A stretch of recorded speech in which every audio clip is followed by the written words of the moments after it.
one of the people responsible for lighting that spark is up next, the Minister for Transport, Jo Haylen. She's in charge of what can be a pretty challenging portfolio, particularly for any government, but not to mention one that's sort of only been in power once in the last decade. It's definitely a tough gig, but one thing that I can say from our dealings with the ministers, she's shown a willingness to listen, engage and respond, and she won't back down from a challenge. So I reckon they're pretty important qualities, and we're certainly very pleased to have her with us today. Please welcome Minister Jo Haylen.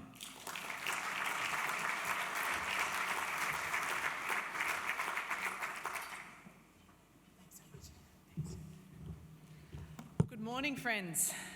I know it's off the back of a big night and a long week, so it's so exciting to see so many people here this morning in the heart of Western Sydney. I want to acknowledge that we are meeting on the lands of the Wongal people, and I want to pay my respects to elders past, present and emerging, and extend that respect to any Aboriginal or Torres Strait Islander people here with us today.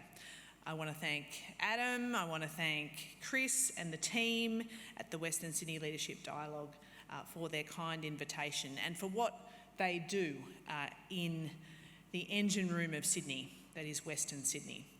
It's a real privilege to be amongst you all, leaders in Western Sydney. I always like the saying that history is made by those who turn up, and I think Boomtown is a great reminder of just how many great advocates there are showing up for Western Sydney. Every year this event continues to attract a large crowd and have really important conversations, and the program today is no exception to that. It's great to see that you're going to be spending some time talking about how we deliver more affordable housing, how we improve equity and access to public transport, and how we can deliver projects more efficiently and also more sustainably. They're not simple issues to address, but they are issues that are absolutely the focus of the Minns Labor government. I want to thank you for being a part of these conversations and for sharing your ideas. I have had so many people wanting to assist our new government with energy and enthusiasm because these are complex challenges, and we will do well at meeting that challenge if we do it together. This morning I want to share a few of my thoughts, my frank and fearless thoughts about the challenges that we face and the role that I hope to play in addressing them. You don't spend years in opposition getting to this position to maintain the status quo. I want to leverage the energy of the new government to get things done. The change of government provides us with a real opportunity to listen to industry, to listen to business, to listen to public servants, and to listen to the community. And the mandate provided by the community gives us the licence to look hard and to make the changes that are needed. Now, I appreciate that you don't get this opportunity very often. In fact, in most politicians' lives, you only get it once, so I'm not here to waste it. I ran for Parliament because I want to make New South Wales a place that is fairer, that is better for the people that need government's help most, and I want to see our state be more sustainable. I'm really passionate and proud of Sydney, and I want to be honest about the challenges we face. By the end of the year, property prices in Sydney are going to be on an absolute all-time high. Now, that's great if you already own a home, but if you're a young family in Western Sydney looking to enter the market, it's absolutely demoralising. We live in a beautiful city, but as a parent of 3 young kids, they were pretty troublesome this morning, but I worry about the future for them. I worry about the future here in Sydney, and I worry about their teachers and the people that we rely on every day, the nurses, the frontline workers, who can't afford to live in the communities that they work in. In the past, I think these conversations have often been cast around economics, around supply and demand of housing, but I have noticed a shift in the way people are thinking about these issues, about housing affordability. They see these issues now as a question of morality. Building more homes is the right thing to do, and opposing homes based on personal preference is being seen as stifling diversity and inclusion in our communities. Now, the good news is that the communities in Western Sydney absolutely get this. They understand the need for new homes, and they have been part of communities delivering them for years. But too often, while Western Sydney has accommodated the growth, it has not been matched by the comparable level of investment in public transport services. And as Minister for Transport, it's an issue that is firmly within my sights. I'm looking very closely at what can be done to ensure how new housing is connected to jobs, to education, and to the things that communities need. We can do this better through land transport connections with mass transport hubs like heavy rail or metro. But I also think we need to better utilise our bus network, particularly in Western Sydney. We know that after COVID, private vehicle use has increased. People have not got out of their private vehicles, and it's causing congestion on our roads. A dedicated transit lane, however, can carry 3 times more passengers than a mixed traffic lane. Also, the benefits of bus as a mode are that it can be quickly deployed to support the objective of getting housing delivered faster. But after years of underinvestment, my bus industry task force, led by John Lee, has found that communities in Western Sydney have been overlooked when it comes to growing our bus network. The task force has shown that for years there has been chronic underinvestment in Western Sydney services, compounding disadvantage. That's why I'm so pleased that in our recent budget we committed $302 million to deliver what will be the foundations of a new rapid bus network to connect growing Western Sydney communities to the Aerotropolis. This new service will connect the communities of Campbelltown, Liverpool and Penrith to the new Bradfield City Centre with a reliable and regular bus service. And in coming years, working with my colleagues, I'm committed to building on this to create more equitable, a more reliable bus network that provides a real alternative for communities where at the moment their only option is to get in the car each and every day. And of course, another way that we can support housing supply is to bring the housing closer to public transport. And that's why we're committed to the second stage of the Parramatta Light Rail, a critical piece of transport infrastructure that has been talked about in this city for a very, very long time. It will link Parramatta to where we are today, to Sydney Olympic Park. And I'm sure I don't need to tell this room that it is a vital link. It will connect the growing communities of Camellia, Rydalmere, Ermington, Melrose Park and Wentworth Point to Parramatta and to Sydney Olympic Park.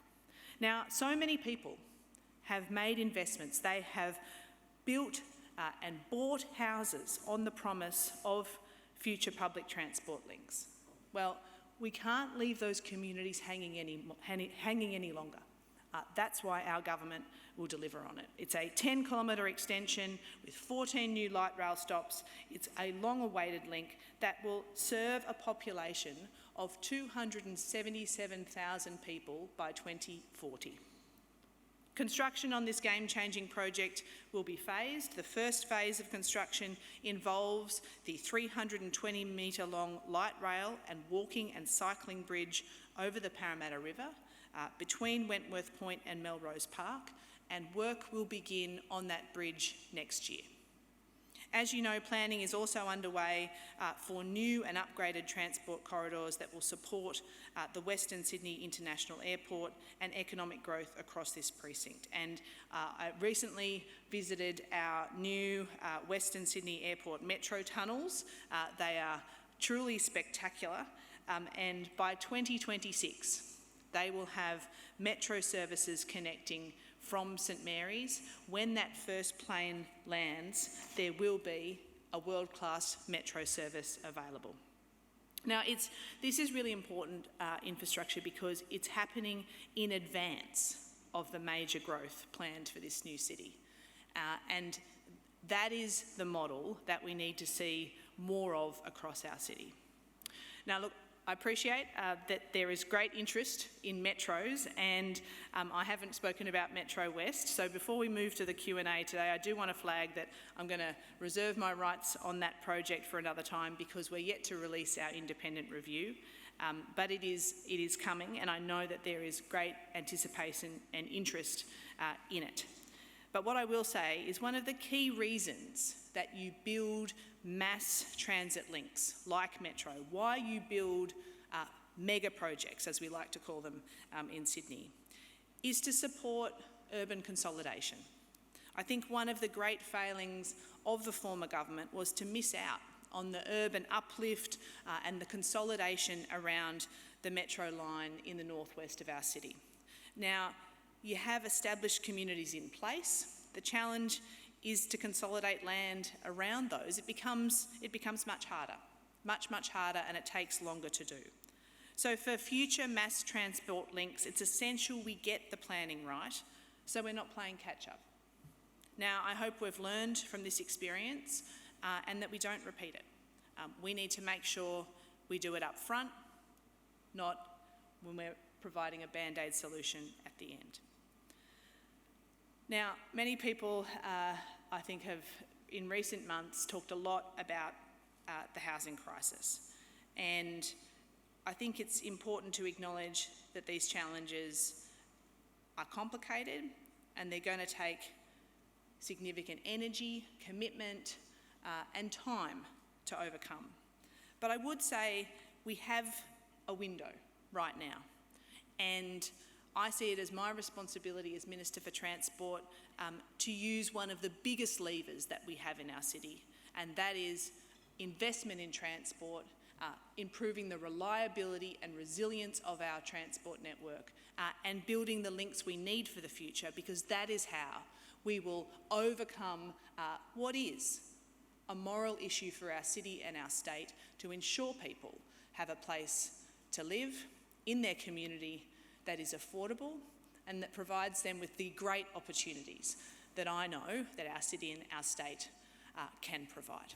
I hope you have a fantastic Boomtown conference today. Thanks so much for your time, and I look forward to the Q&A.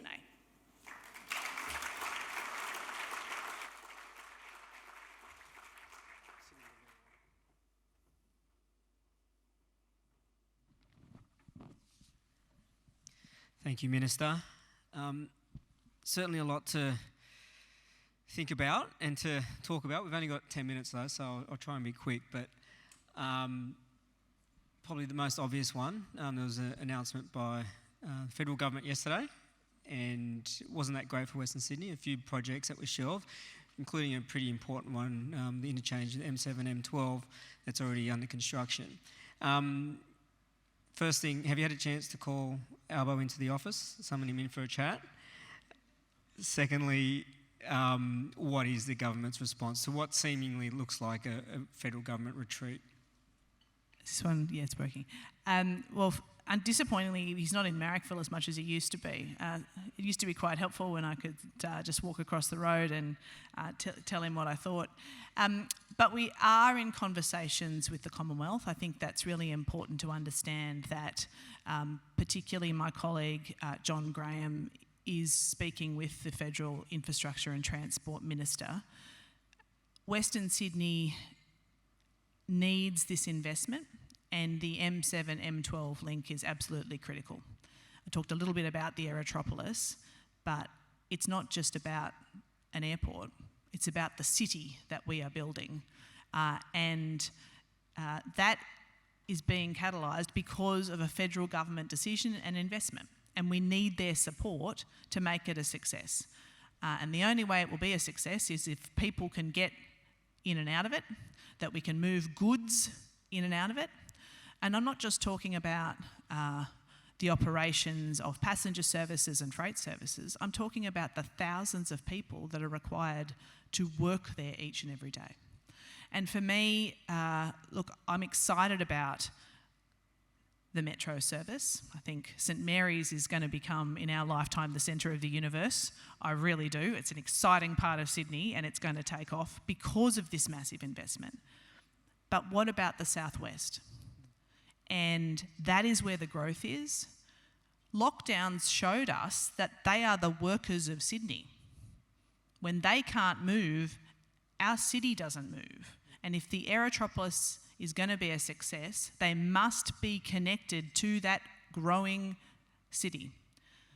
The M12, M7, Elizabeth Drive, 15th Avenue, these are conversations that John is having with Catherine, but they're also conversations I'm having with John because I need to put buses on those roads.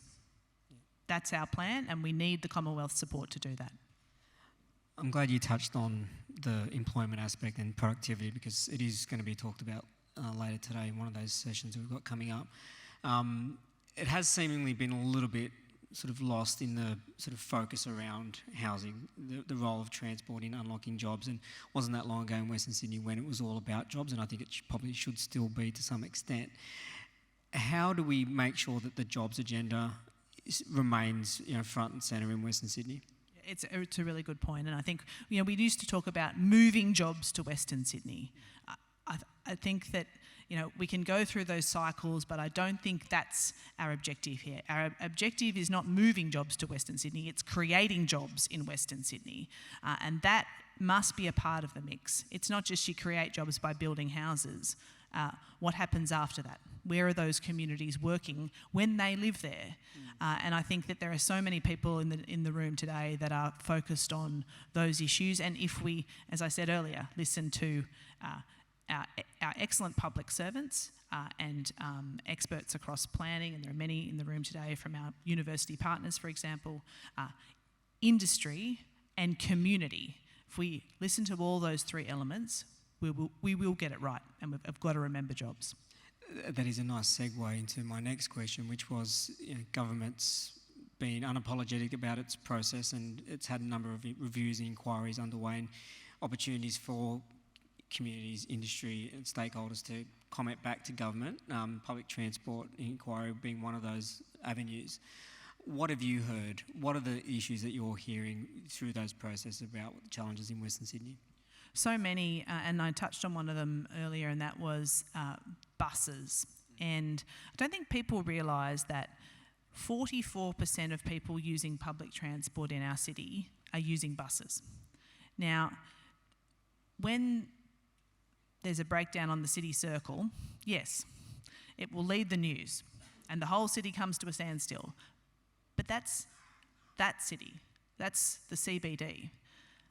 We also need to remember that it's a network.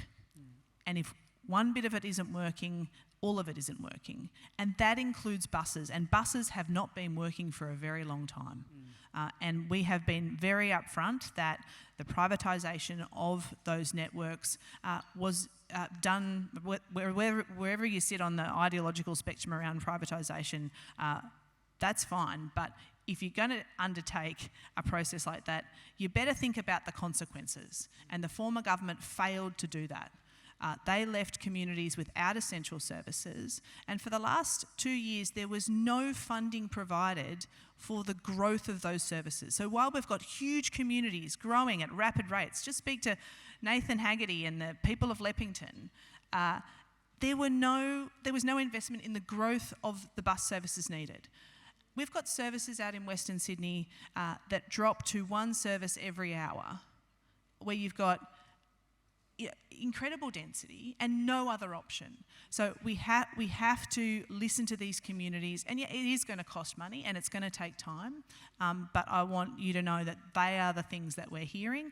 They're the kind of recommendations we're getting back from these reviews. Yes, people, they all get a bit concerned that we're spending money and time on reviews. I think it's exactly what industry would do when confronted with a problem or a change. Ask experts, take the time, listen to the stakeholders, receive advice and act on it. And that's exactly what we're doing. One of the things I touched on earlier, and I think a view of a lot of people in the room today, is that the era of the mega project is over. You mentioned a couple of them on stage, including Metro and Parramatta Light Rail. In your mind, is it over? Are there still things in the pipeline that are coming through, or is that the government's thinking is now that it's going to steady the ship, do the things that are in the current pipeline and look at the maybe smaller infrastructure projects, or do you think that you're going to be seeing a lot of localised projects combined with some mega projects that might come out of the review and some of the other due diligence that's currently being undertaken?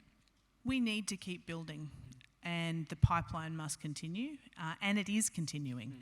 When we talk about metros, they are being built right now. There are tunnel boring machines in the ground across our city. In fact, more than any other city in the world. And I just talked about what I think is a mega project, and that is the completion of the Parramatta Light Rail. You don't just build half a project.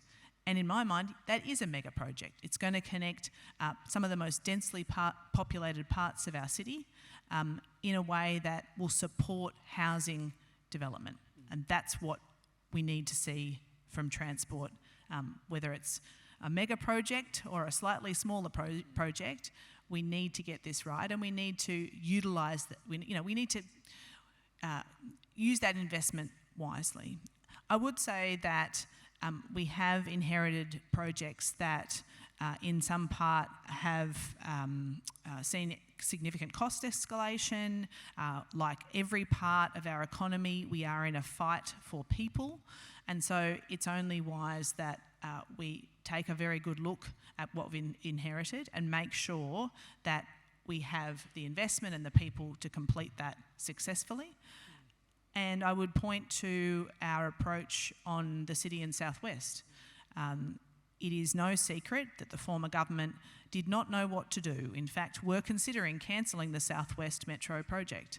And it is it's an incredibly complicated project. You're converting a 130-year-old piece of heavy rail line next to a freight line, under a flight path, next to several schools where kids jump over the fence. I see them regularly.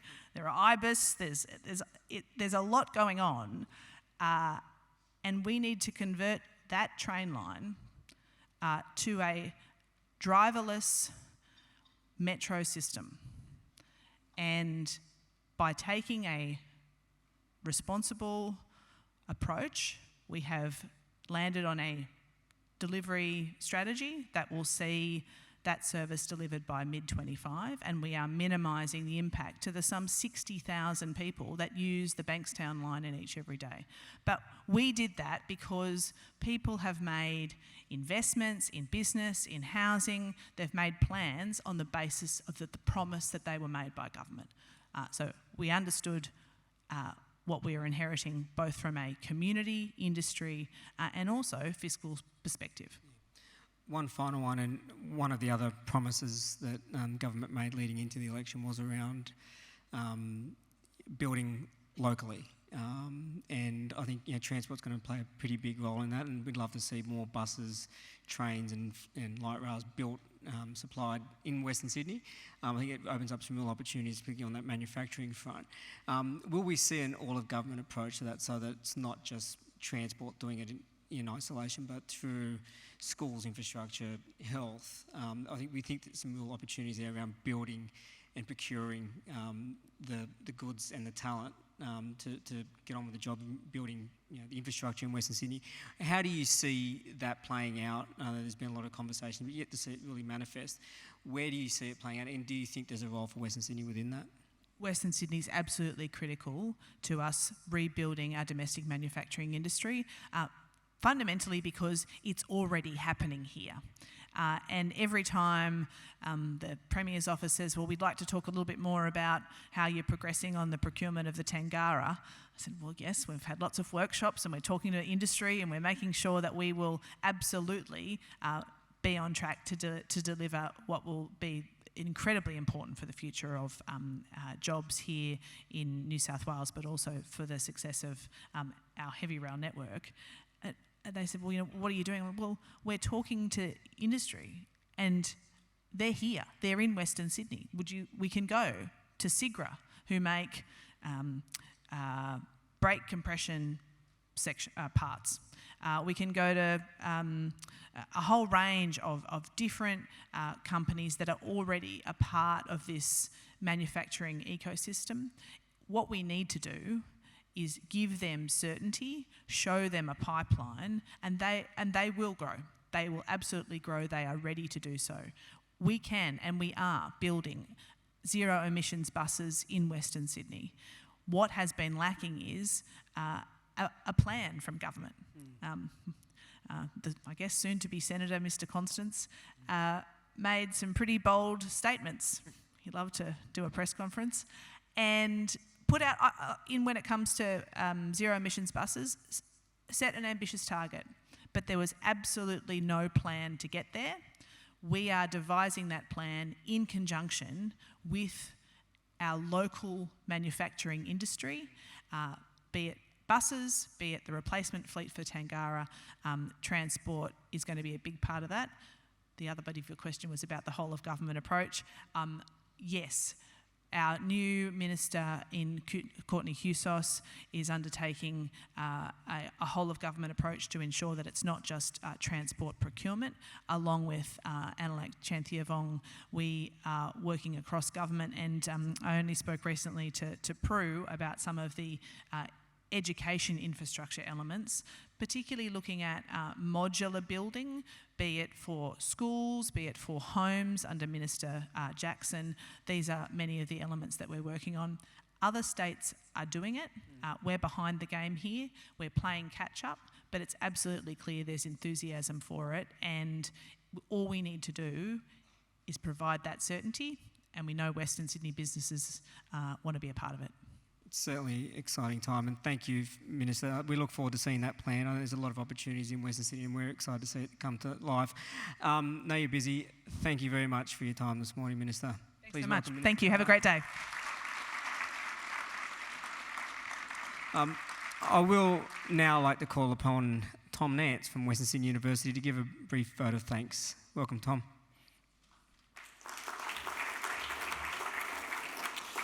Good morning, everyone. I don't normally look like this, and I'm aware when it goes up on the big screen it is very bad. Pleasure to be here. Yeah, that's right. You could tell it went up because the people in the wings saw it. I want to begin by acknowledging country today and the fact that we are on the country of the Darug Nation. I want to acknowledge elders past and present, as well as Aboriginal and Torres Strait Islander colleagues in the room today. Given we're at an infrastructure conference, it's actually really important to reflect on the role that Aboriginal and Torres Strait Islander people have played in the making of this nation.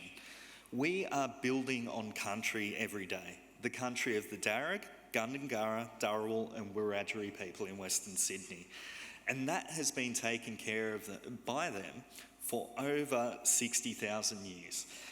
With the referendum failing to pass, it's more important than ever for us to consider how we do things in Western Sydney, how we consult, how we design and how we deliver alongside Aboriginal and Torres Strait Islander people.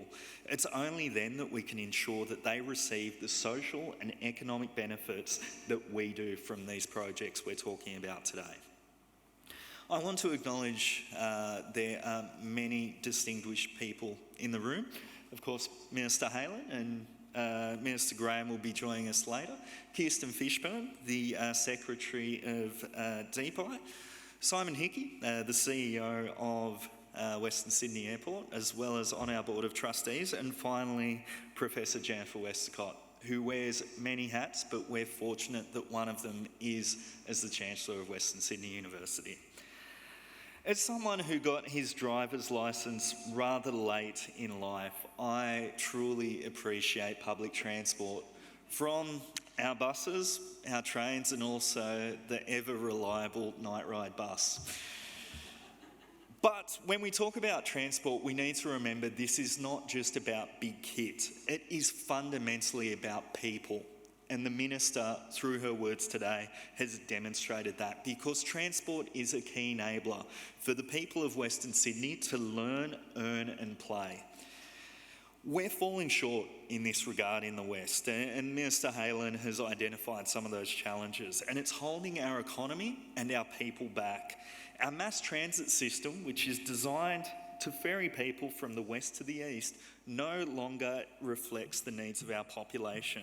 It's reflected, as you said, in the over-reliance in our private transport network. Because, put it simply, public transport can't get you where you need to go if you're in the West, and that's something we need to urgently address.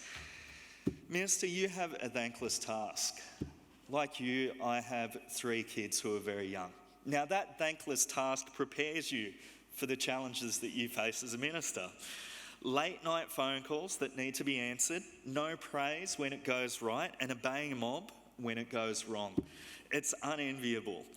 I acknowledge that also it's been a tricky hand you've been dealt. We have inflationary pressures that more and more are making us think about what we spend our money on.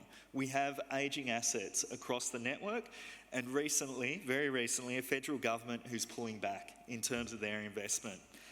But you've made important steps within the time you've been in government. The New South Wales Bus Industry Task Force sounds like a modest thing, but it's critical, considering the role that our bus system plays in Western Sydney, where buses go, where trains fear to tread. But also, the move towards a more sustainable bus network is critical for Western Sydney, as we're the ones who do the heavy lifting when we talk about climate pressures. And finally, a very welcome commitment to PLR Stage 2, which, as you alluded to, creates certainty as we move forward. Now, these are the important first steps of a new government, needing to get it right quickly, to go slow, to go fast. And I imagine there's a huge amount of pressure there. So I want to acknowledge and thank you for that. Now, it dawns on me as Christmas decorations go up, we are hitting the festive season. We've seen Mariah Carey and Michael Bublé emerge from their slumber to serenade us with our Christmas hits. As a parent of 3 young children, I'm being bombarded with requests for presents. So I think Western Sydney should have some presents too. The only thing is the presents we'd like are a little bit bigger. They might not necessarily fit under a Christmas tree, but Western Sydney is on Santa's nice list. And I know this because not only are we the 3rd largest economy, we also powered this state during the lockdown when it was our people travelling east to make sure things got done. But not only that, we turned Western Sydney Santa's favourite colour in March. A lovely red which powered Labor to victory.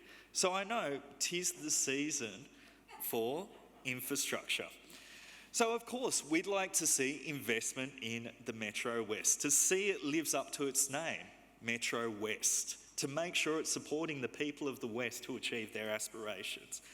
As you alluded to, we need a transport system that doesn't just go east to west, but also north to south, with the airport as its fulcrum and at its heart, to make sure the people of Campbelltown, the people of Campton, the people of Riverstone and Marsden Park can connect with opportunity.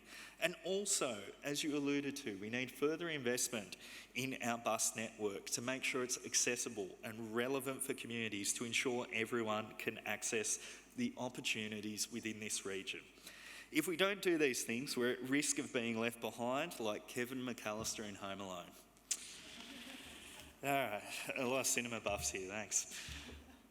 I want to say thank you to the Minister and move a formal vote of thanks. We look forward to working with you to get the people in Western Sydney where they need to go. Thank you very much.